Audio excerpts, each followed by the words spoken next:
저는 사실 이 골로새서를 이렇게 특별하게 좋아하거나 그러지는 않았었어요. 그냥 바울의 복중 서신 중에 하나, 예수님에 대해서 참 깊이 있게 이렇게 한 거라고 생각했는데, 작년부터인가요? 제가 정말 한번 이 말씀을 깊이 묵상하면서 확 은혜를 받고 나니까 정말 이 골로새서 말씀을 확 꽂히게 된 것 같아요.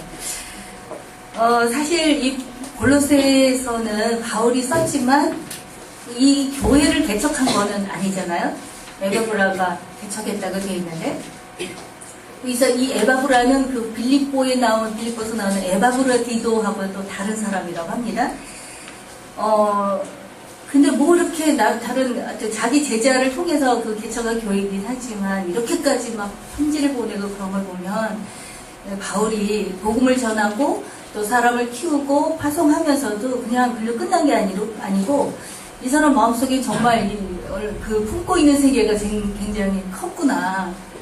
정말 사람도 많이 품고 있지만 교회들도 많이 품고 계속해서 기도하고 관심 가지고 심지어 지금 로마의 감옥에 갇혀 있잖아요. 지금 인생의 마지막에 언제 죽을지 모르는 그런 상황에서 바울이 그렇게까지 관심을 가지고 이렇게까지 편지까지 보낼 정도로 관심을 가진 그 내용이 주님의 교회고 또 그 성도들이라는 것에 제가 굉장히 도전을 많이 받게 되는 것 같아요. 여러분은 어떠세요? 복음을 전하고 그가 정말 예수님 믿기를 간절히 바라고 막 기도하고 눈물로 애쓰고 막 복음 전하고 이랬던 경험도 많으실 거고, 또 내가 전도했던 사람이 막 믿음이 자라갈수록 그럴 수 있도록 기도하고 막 격려해주고 막 이런 경험들도 많이 있을 거고, 그런데 나의 사역을 통해서 헌신해서 이제 어딘가에서 가서 또 사역하고 있는 거기까지 내가 정말 관심을 가지고 그 교회까지 품고 내가 기도하고 있었을까? 이런 생각을 좀 가지게 됐어요. 그리고 사역을 좀 이렇게 연수가 길어지다 보니까 교회를 위해서 기도해야 되겠구나. 이런 거를 저 많이 교회가 정말 시작할 때 얼마나 애써서 교회가 시작이 되고 한 사람 한 사람 그 정말 연약한 무리가 모여서 교회를 이루고 예배를 드리고 막 기뻐하고 막 성장하고 막 이러는데 정말 10년, 20년, 30년, 40년이 지나는 동안에 얼마나 많은 풍파가 있고, 주님의 교회를 위해서 바울이 그토록 애쓰면서 기도했던, 관심을 가졌던 그 마음을 골로새서를 보면 볼수록, 읽으면 읽을수록 그 마음이 좀 많이 느껴지는 그런 내용이라고 생각이 듭니다. 어쨌든 이 교회에다가 그 편지를 보내게 된 직접적인 원인이 됐던 것은 우리가 알다시피 골로새 교회가 그 당시에 어떤 이단 사상 때문에 막 정말 큰 폭풍이 정말 쓰나미가 오는 것처럼 막 휘말리고 막 흔들리고 막 그랬던 거 아니에요? 근데 사실 여러분 이 골로새 교회를 우리가 또 그렇다고 해서 너무 우습게 보면 안 될 것 같아요. 그들도 에바브라라는 정말 훌륭한 사역자를 통해서 복음을 들었고, 그렇죠. 여기 1장에 보면은 1장 3절에 보면은 바울이 그들을 인해서 막 하나님께 감사하고 있어요. 우리가 너희를 위하여 기도할 때마다 하나님 곧 우리 주 예수 그리스도의 아버지께 감사하노라. 그 감사는 이는 그리스도 예수 안에 너희의 믿음과 모든 성도에 대한 사랑을 들었음입니다. 그들은 이 복음이 이미 너희에게 이르매 너희가 듣고 참으로 하나님의 은혜를 깨달은 날부터 너희 중에서와 같이 또한 온 천하에서도 열매를 맺어 자라는도다. 그들은 복음을 확실하게 깨달은 사람이고요. 하나님의 은혜를 깨달은 사람이고, 또 그 날부터 그들 안에 또 온 천하에서 열매를 맺어서 자라가는 놀라운 그런 교회였었다는 것이죠. 바울이 그거를 알고 있고 그것을 인정하고 있어요. 그런데 그럼에도 불구하고 이 골로새 교회에 모든 사람이 그러는 건 아니었지만 많은 사람들이 이 이단 사상이 휘몰아칠 때 혼돈이 되고 또 분열이 되고 갈등이 되고 막 어떻게 해야 좋을지 모르는 그런 상황 가운데 있었다는 것을 알 수가 있습니다. 저는 그래서 왜 골로새 교인들은 왜 그때 그랬을까? 여러분 왜 그럴까요? 왜 요즘에도 그렇잖아요. 요즘에 막 무슨 신천지 그러면 교회들이 막 이렇게 신천지 아웃 뭐 이래갖고 들어오지 말라고 막 이러고, 근데 그렇게 했다고 안 들어갈까요? 그래서 막 들락달락 거리잖아요. 왜 교회들이 이렇게까지 신경 쓰고 그러는가? 왜냐면 많은 성도들이 그 실체를 잘 모르고 어떻게 대처해야 될지 잘 모르는 이런 것 때문에 또 이 현혹도 되고 또 딸려가기도 하고. 그래서 저는 이제 두 가지를 생각했어요. 그들은 복음을 알고 잘 믿는 자들이었다. 이게 전제예요. 기본. 그런데 그들이 그 혼란 가운데 어려움을 겪었던 이유는 두 가지로. 첫째는 그들이 예수님을 아는 사람이었어요. 그러나 깊이 알지는 못했기 때문이다. 예수님을 믿었어요. 그러나 뿌리를 깊이 내리지는 못했기 때문이다. 그들이 예수님을 체험했어요. 그러나 깊이 체험하지 못했기 때문이다. 깊이에 문제가 있어서 그 차이가 있었던 거죠. 두 번째, 이 사단이 교묘하게 속이는 그런 수법까지는 분별할 그런 훈련을 받지 못했기 때문이다.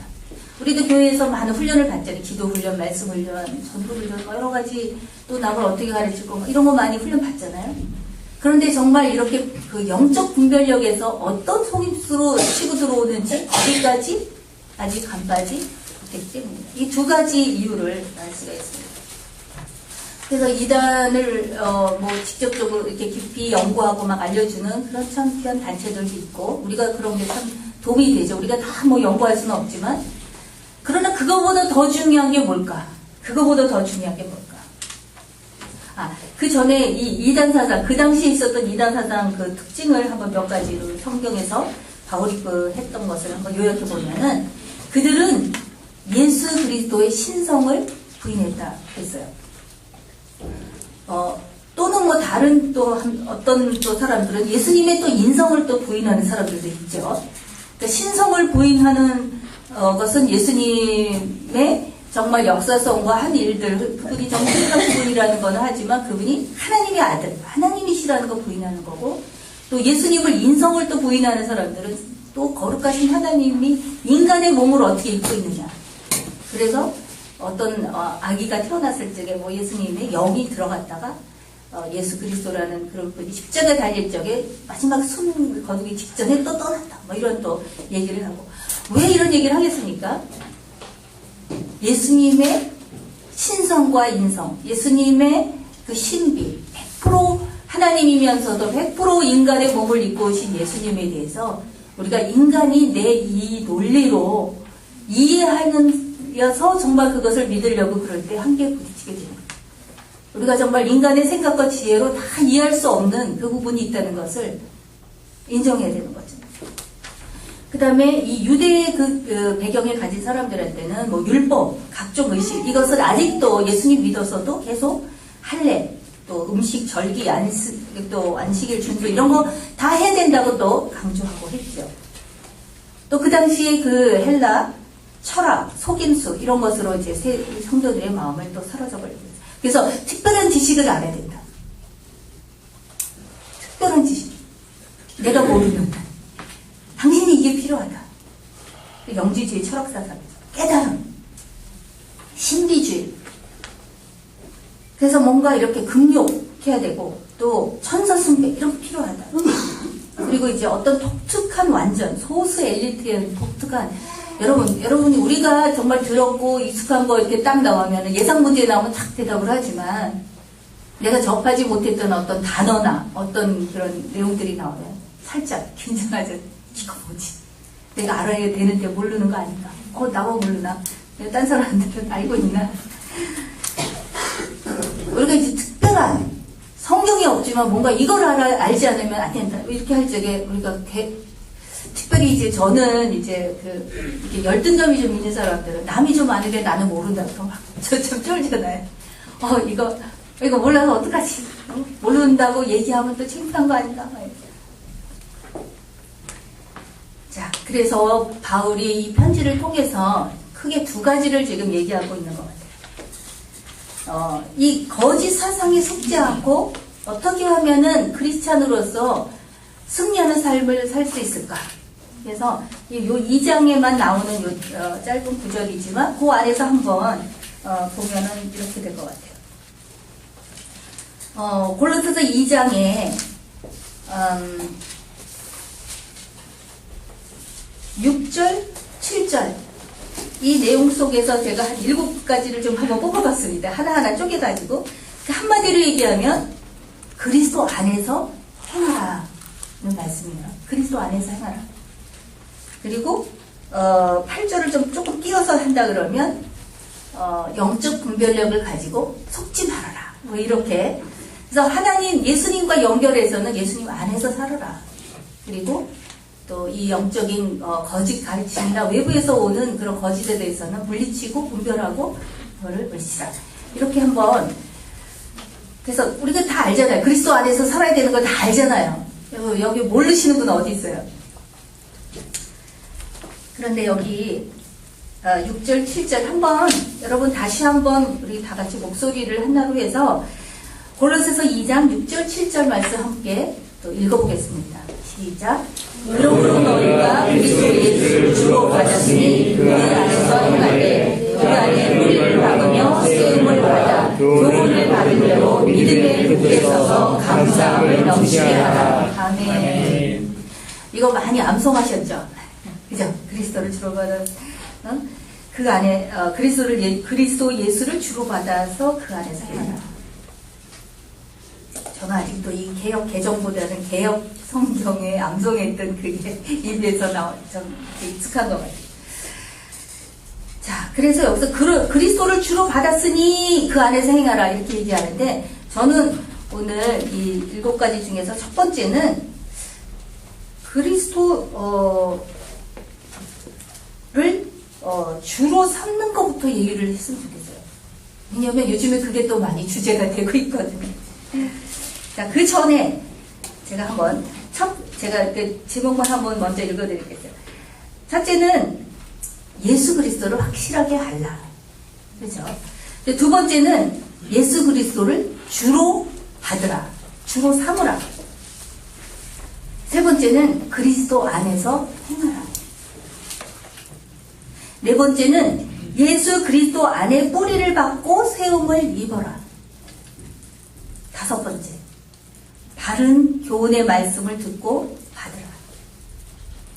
여섯 번째, 믿음에 굳게 서서 감사함을 넘치게 하라. 그리고 일곱 번째는 제가 그냥 껴넣습니다. 다른 구절을 통해서 예수 그리스도를 증거하는 삶을 살라. 이렇게. 바울이 사실은 골로새서 전체가 뭐예요? 예수님을 증거하고 있잖아요. 그리고 복음서를 보더라도 예수 그리스도가 누구신지를 그렇게 자세하게 사람들에게 증거하고 있어요.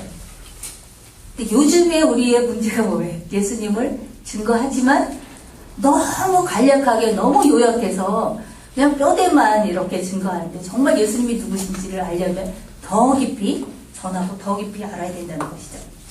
근데 첫 번째 예수 그리스도가 누구신지를 확실하게 알아내는 거예요. 요즘에 우리 많은 크리스찬들의 고민이 뭐예요? 예수님을 알지만 깊이 모르는 게 이게 문제예요.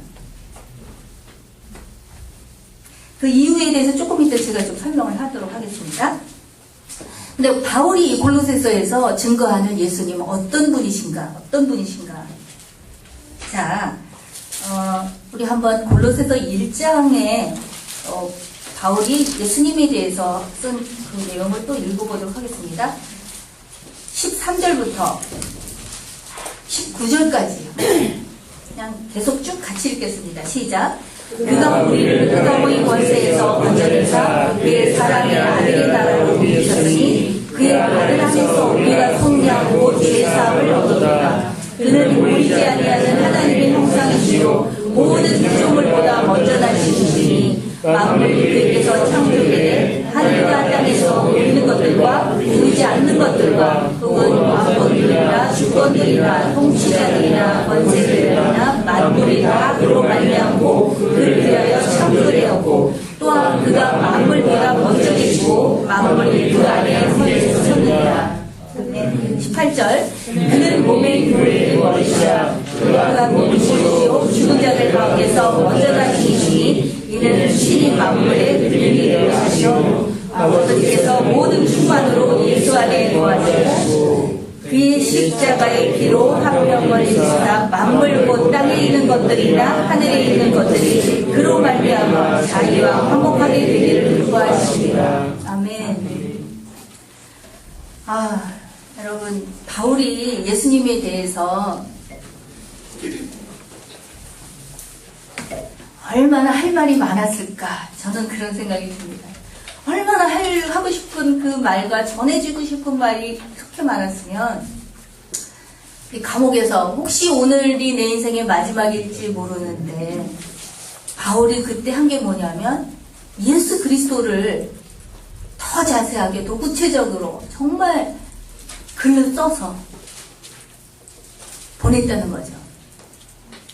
여러분, 만약에 오늘이 여러분의 인생의 마지막이라고 하면 여러분 무엇을 남기고 싶습니까?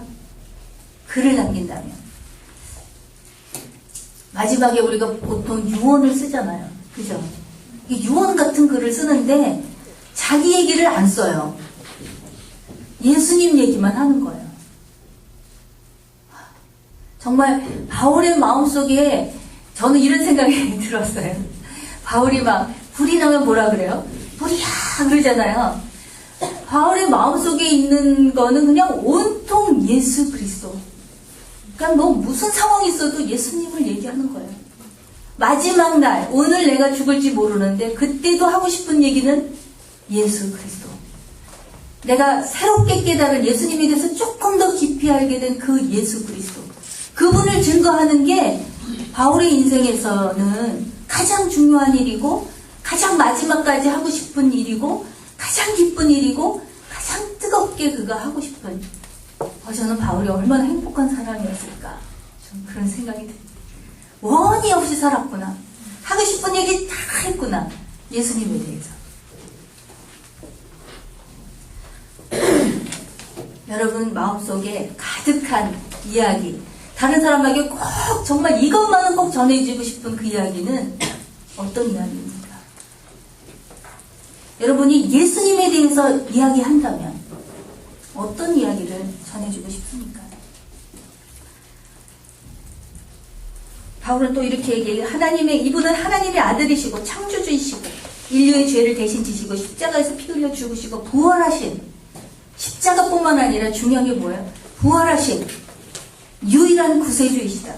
하늘과 땅의 모든 권세를 갖고 계신 분이가 교회의 머리이시고 장차 구원과 심판의 주님으로 다시 오실 메시아시다.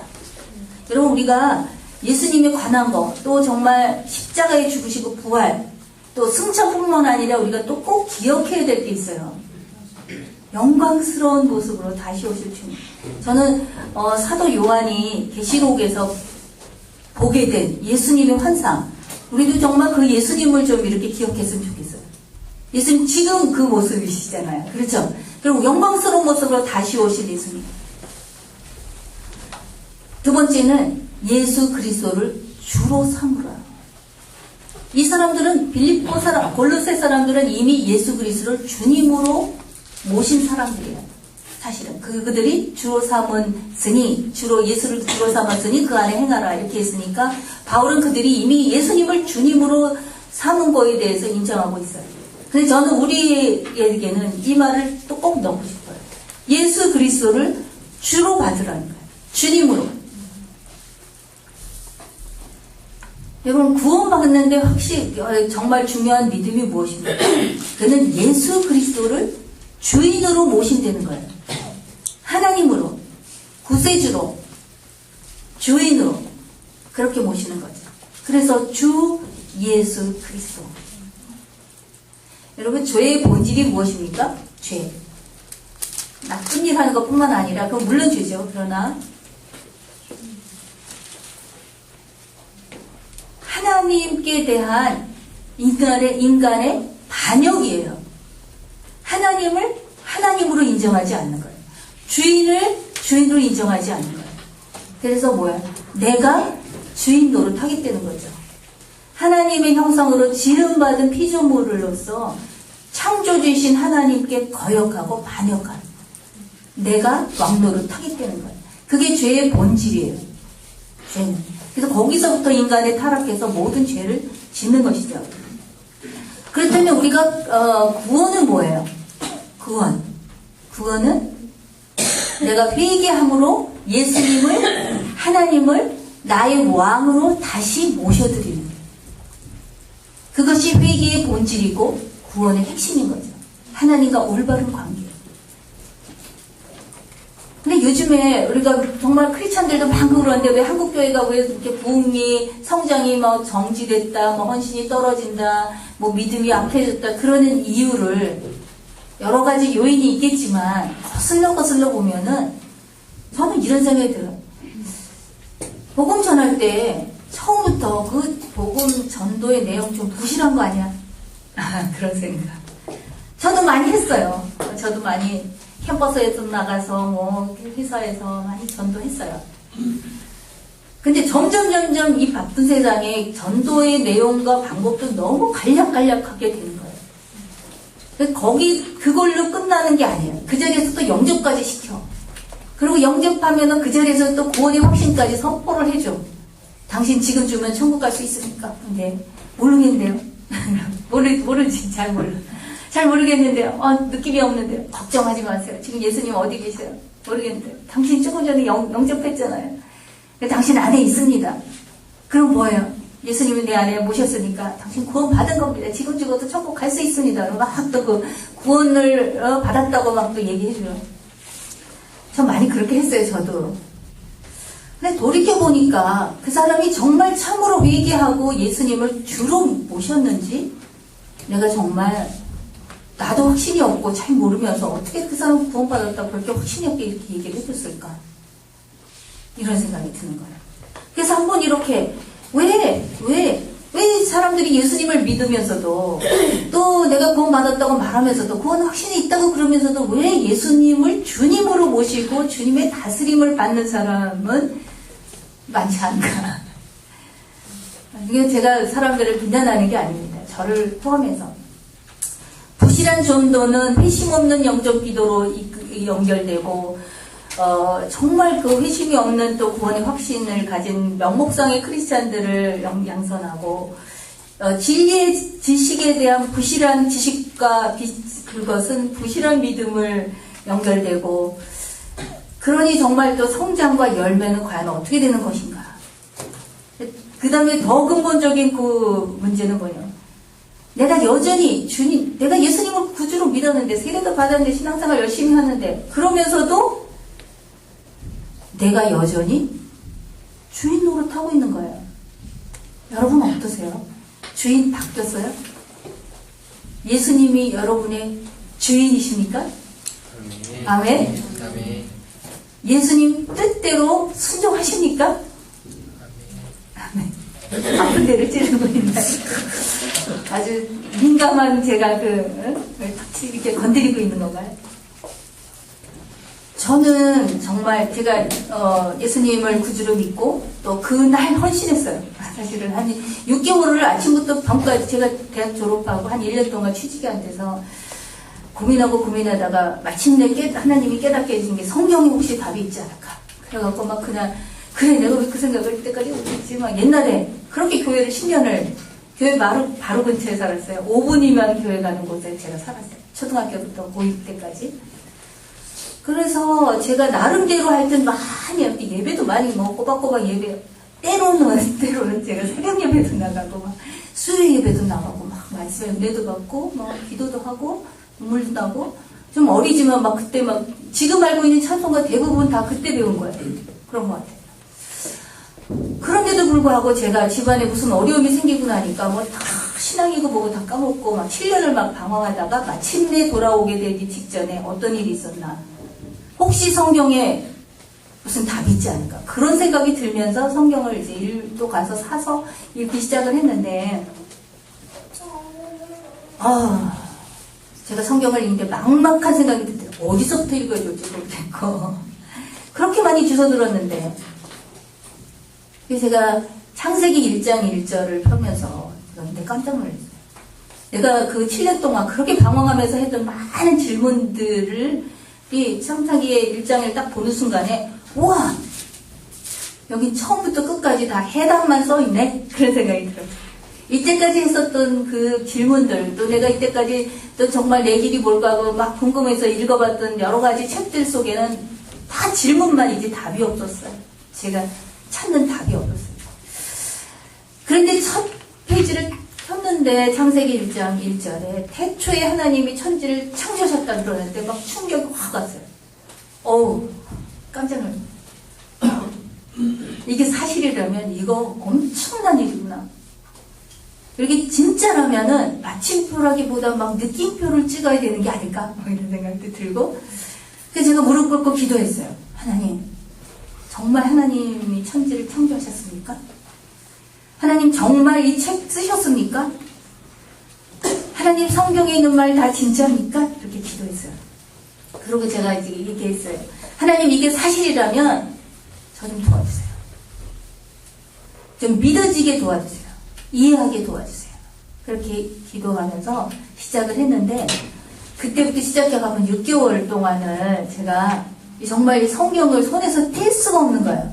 너무 그 다음이 궁금해서. 그 전에 한 1년 동안은 막 정말 이렇게 좀 페인처럼 살았죠. 정말 아침에 일어나서 뭐하지. 밤에 자면서는 막 내가 뭘 했다고 또 잠이 오나 막 이러고 막.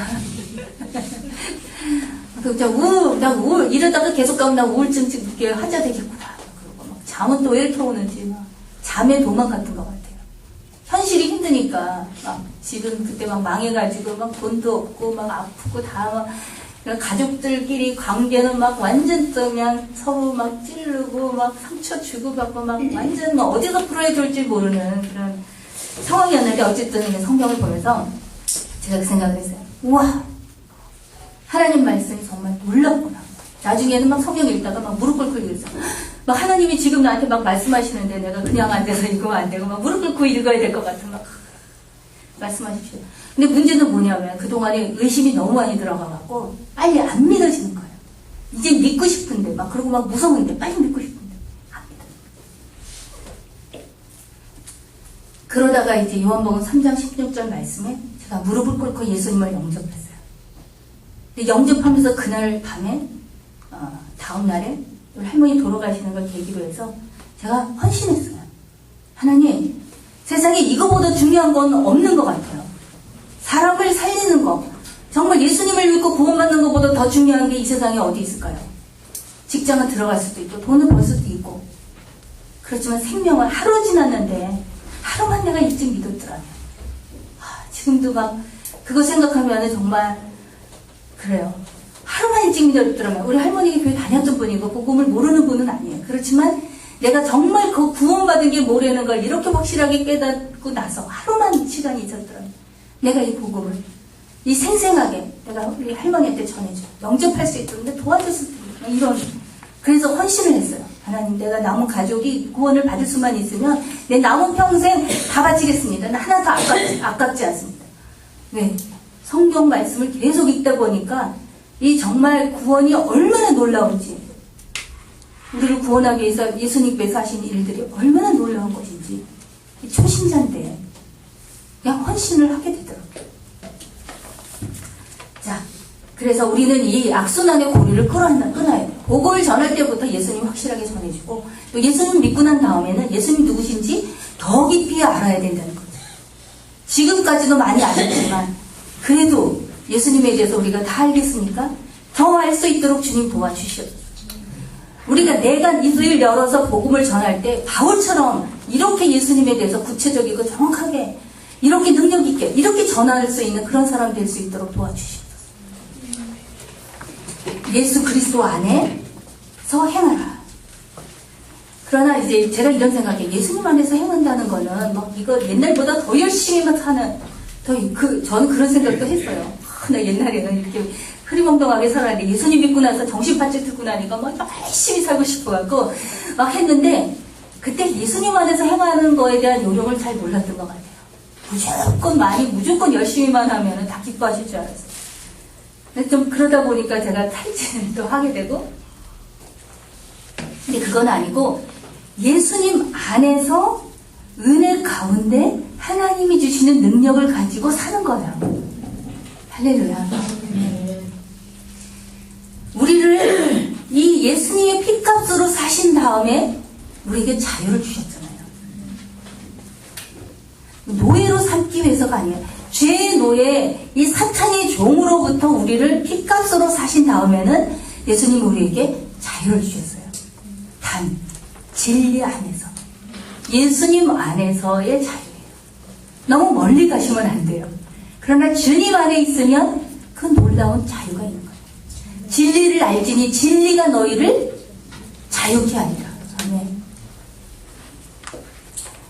자, 그래서 정말 그 은혜를 여러분이 체험하기를 원하고, 그 다음에 진리를 알면 할수록 뭐는 해야 되고 뭐는 하지 않아도 되고 그 분별이 생기는 거예요. 그렇죠? 네. 그래서 우리가 정말 얽매여 있었던 것으로부터 자유케 되고, 또 해야 될 것은 확실하게, 버려야 될 것은 확실하게. 그러나 우리가 많은 것들이 내 생각 가운데 이런 오해와 잘못된 그런 확신도 많이 들어가 있어요. 여러분은 어떠세요? 하나님의 말씀으로 계속해서 우리가 분별하고 정리해서 이 새로운 그 가치관으로 계속해서 우리가 정리되는 필요가 있는 거죠. 우리 안에 사실은 어떤 생각이 다 들어가 있는지 저는 다 모르는 것 같아요. 어떤 쪽에는 내가 잘 아는 것 같은데 주님 말씀 중에 아니다 그렇게 찝어서 얘기하시는 것도 있어요. 제가 기도하면서 하는 북경에서 이제 있었던 일인데, 몸이 아파서 기도하는데 막 주님이 하루는 그런 말씀을 줘요. 새벽 기도인데 내가 낫고자 하느냐 그래요. 그래서 네 주님 낫고 싶습니다. 그랬더니 기도해라 그래요. 아니 내가 매일같이 기도하고 있는데 뭐 더 열심히 기도해라든가 믿음으로 기도해라 부르시다 기도 뭐 이렇게 하면 네 주님 그럴 텐데 그냥 아무 그 설명이 없이 그냥 기도해라 그러셔요. 그래서 지금 뭐라 그랬겠어요? 주님 저 기도하고 있는데요. 그랬어요. 그랬더니 아니다. 내가 입으로는 말하나 마음으로는 다른 것을 의지하고 있다. 이렇게 얘기하셨어요. 그래서 깜짝 놀라서 막 아유 내 주님 정말 오직 주님만. 그래서 그때 배운 게 뭐냐면 기도는 말을 많이 하는 게 아니고 주님을 의지하는 게 중요하대요. 네가 여러분 마음속에 무엇을 의지하고 있는가가 중요한 거예요. 정말 주님을 의지하면서 기도를 하면 그 기도가 주님께 상달이 돼요. 근데 주님을 의지하지 않으면서 말로 많이 얘기할 수 있어요. 근데 그때 주님이 저한테 하신 말씀이 내가 입으로는 기도하나 이렇게도 안 하셨어요. 내가 입으로는 말하나. 제가 얼마나 충격받았는지 몰라요. 그게 내 인생, 내가 신앙생활 벌써 한 30년째인데 주님이 네가 입으로는 말하나 마음으로는 주님이 아닌 다른 걸 의지하고 있다 그러면 제가 얼마나 충격을 받았겠어요. 또 어떤 때 큐티하면서 제가 이런 얘기를 아우 도마는 이 사람 왜 이렇게 의심이 많어? 그렇게 얘기했어요. 그랬더니 주님이 내가 도마와 같다 이렇게. 그날 제가 또 얼마나 충격을 받았지 몰라요. 여러분 의심 안 하세요? 없어요? 잘 믿으세요? 제가 참 의심도 많고 막 돌다리도 들기고 확인해서 확실한 거 아니면 또 안 믿어요. 얼마나 또 두려움도 많은지. 주님이 이렇게 말씀해요. 또 남은 또 흉보잖아요. 제가 큐티하면서 아이고 이 도마 왜 이렇게 못 믿어? 이 사람 왜 이렇게 의심이 많아? 그리고 내가 말을 했어요. 그랬더니 바로 네가 도마와 같다. 주님 제가 베드로 같은 줄 알았다고요. 베드로가 그렇잖아요. 실수는 많지만 주님이 사랑하잖아요. 내가 베드로처럼 훌륭해야 되는 게 아니고 내가 실수는 많지만 내가 베드로처럼 이렇게 주님 사랑하잖아요. 저는 바울은 좀 너무 좀 그렇지만 베드로하고는 좀 친한 것 같아요. 두 번 제가 그렇게 말했어요. 주님 그래도 도마는 좀 아닌 것 같아요. 두 번째 또 아니다 내가 도마와 같다. 여러분 자기 생각이 얼마나 우리는 그 견고한 신이요 선교지 사람들에게만 견고한 신이 있는 게 아니더라고요. 우리 안에 예수님을 믿고 헌신했는데 우리 안에 나는 이런 사람이야 이게 맞아 라고 생각하는 그것들이 하나님의 말씀 우리가 큐티하면서 주님하고 대화 많이 하시잖아요. 그럴 때 깊이 묵상할 때 탁 깨달아지는 그게 그냥 빨리빨리 읽어만 돼서 되는 게 아니더라고요. 깊이 묵상하기 무슨 뜻인가, 주님이 나에게 오늘 무슨 말씀 주시는가, 막 주님 앞에서 막 내가 간절히 듣기를 원하고 막 나를 돌아보고 그럴 때 주님께서 딱 하나씩 이렇게 가르쳐 주시는데 깜짝 놀랐어요. 내가 정말 그랬나? 설마 내가 도마 같다니 막 그런. 도마를 정말 제가 되게 우습게 봤던 것 같아요. 그 사람 도마에 대해서 아무것도 모르면서 그냥 막 예수님의 부활을 안 믿었던 사람. 여러분, 예수 그리스도 안에 우리가 뿌리를 깊이 내려야 됩니다. 아멘. 그게 우리의 생각이 바뀌고 우리의 세계관이 바뀌고 중심이 계속해서 우리 안에 여러 가지 생각들이 있는데 그게 하나님의 말씀으로 계속해서 변화되는 거가 이게 뿌리를 내리는 것 같아요. 제가 한 1년 반 전에 우리 유 선생님께로부터 화분 몇 개를 이렇게 하사 받았어요. 화초 좋아하시는 우리 유 선생님한테 받은 거라서 제가 이거를 잘 키워야 될 텐데 나 이런 거 원래 잘 못하고 막 내 손에 들어오면 막 많이 죽고 그러는데 어떡하나 막 이랬는데 다행히 그 중에 하나가 되게 잘 자라는 거였어요. 근데 조그만 화분이 하나 있는데 여기서 한 이파리를 하나 꺾어가지고 뿌리를 내린 거가 있었어요.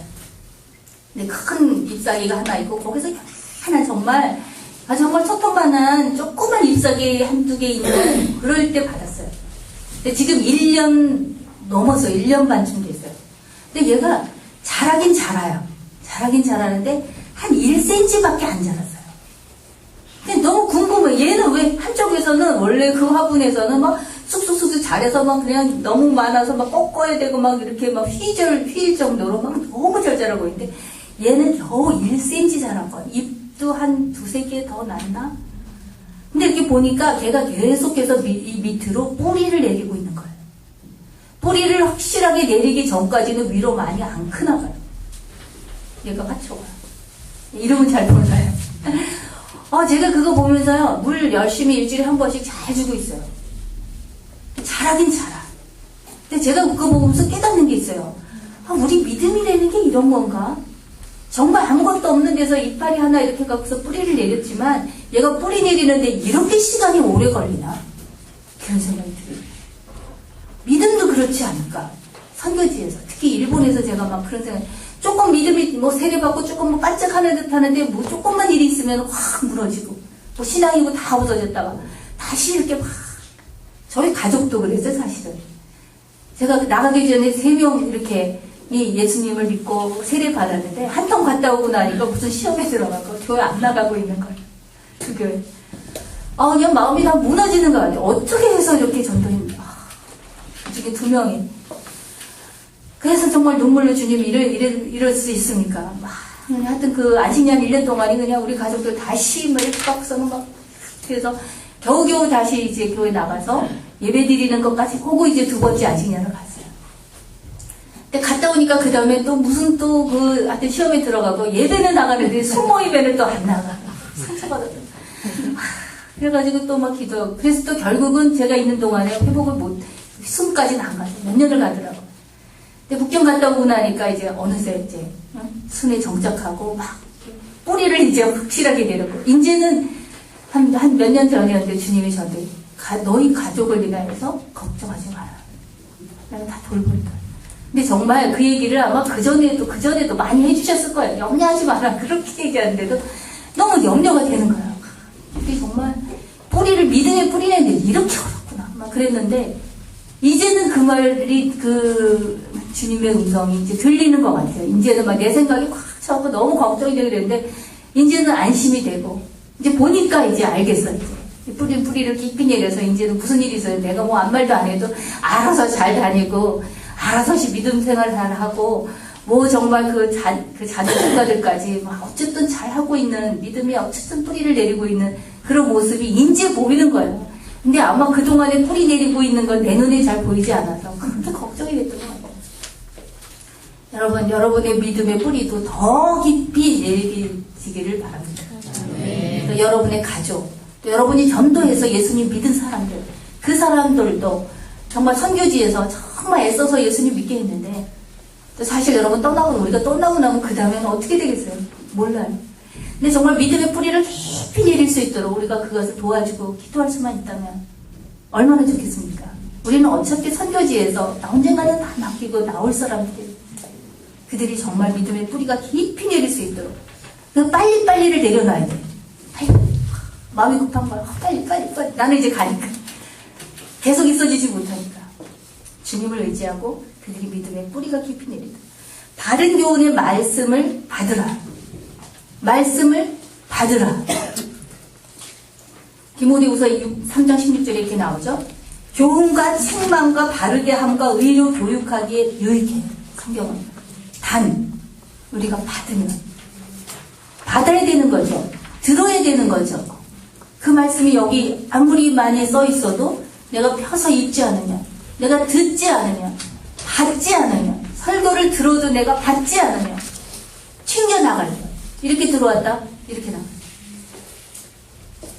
저도 정말 그런 경험들을 많이 하잖아요. 설교 중에 막 중간에 뭐 하다가 금방 딴 생각이 확 나면 언제는 어떤 때인가부터 글로 이렇게 가게 되고, 기도하다가도 내가 막 소리내서 기도할 때는 하는데 남이 기도하는 거 듣다 보면 또 금방 딴 생각으로 나게 돼요.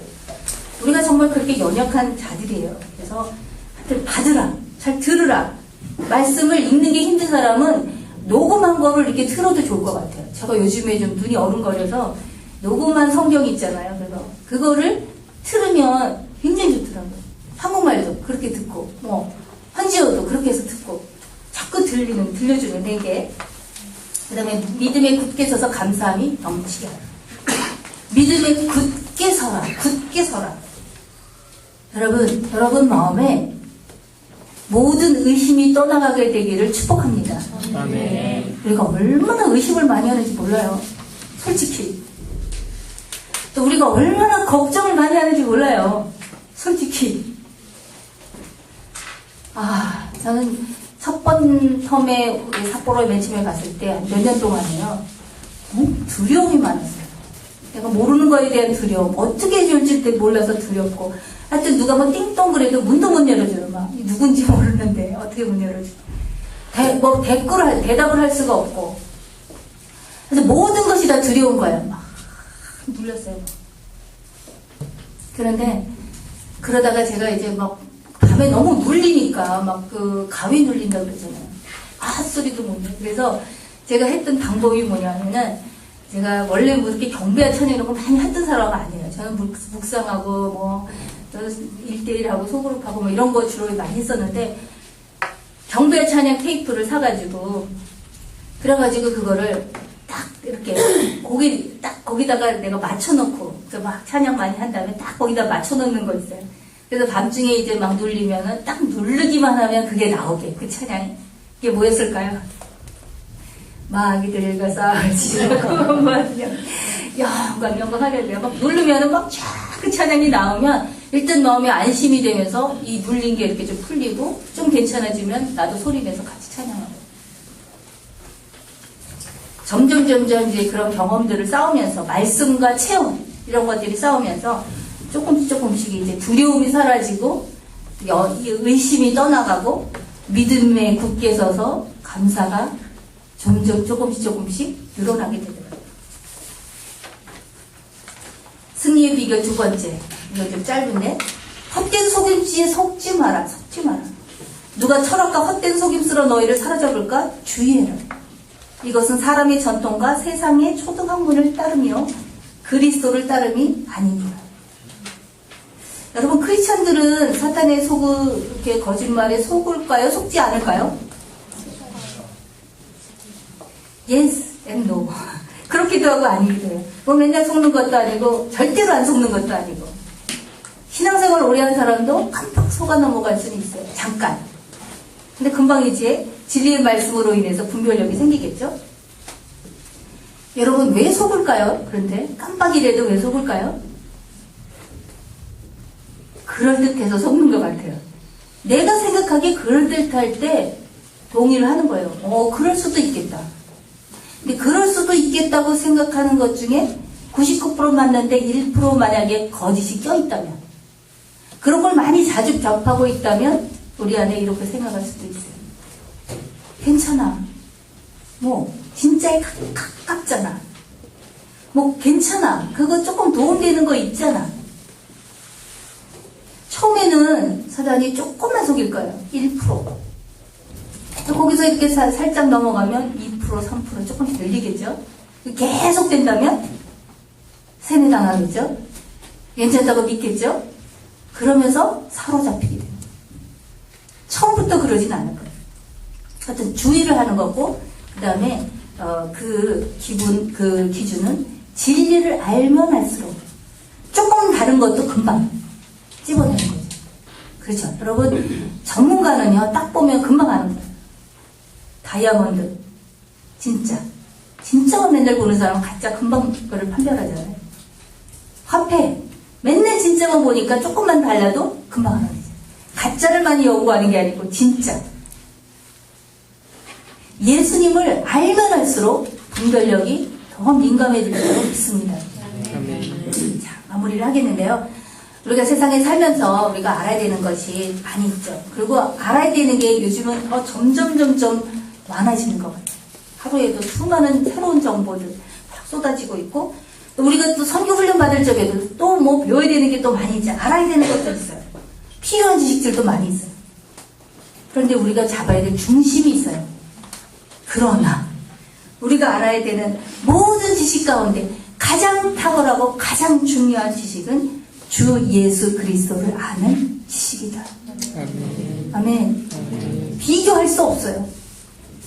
예수 그리스도를 아는 지식은 세상의 어떤 가르침이나 어떤 지식과 비교할 수 없는 그런 놀라운 지식이에요. 예수 그리스도 안에 지혜와 지식의 모든 보화가 그 안에 감추어져 있기 때문이죠. 우리가 꼭 붙잡고 믿음의 뿌리를 깊이 내려야 될 곳은 오직 예수 그리스도 한 분뿐이십니다. 우리가 이렇게 기도했으면 좋겠어요. 제가 마무리 기도하고요. 또 우리 찬양한 다음에 다 같이 기도를 하도록 하겠습니다. 제가 기도하겠습니다. 모든 이름이 뛰어난 예수 그리스도의 이름을 찬양합니다. 예수님은 만왕의 왕, 만주의 주이십니다.